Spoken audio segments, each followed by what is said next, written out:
Hello everyone, my name is Oscar Hernando Rodriguez Duarte. I'm going to discuss in the income approach method of the monitoring software suitable for hospital beds.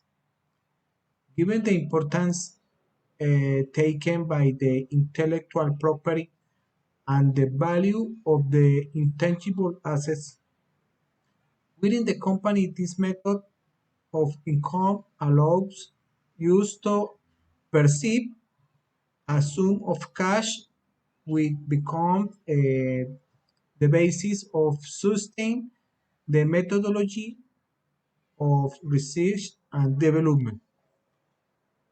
The income method will allow use the improved cash flow and in turn encourage shareholders and employers to continue of the path of innovation and the development to maintain our position as a top level hospital in hospital care service.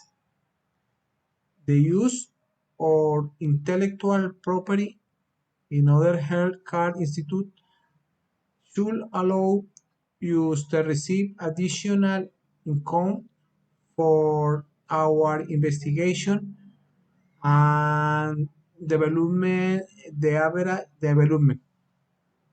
The average estimate expected to be received is 50 million pesos over a period of 5 years. The advantage of the method is one, increase income, two, asset valuation, three, increased profitability, four, continue research. Thank you very much.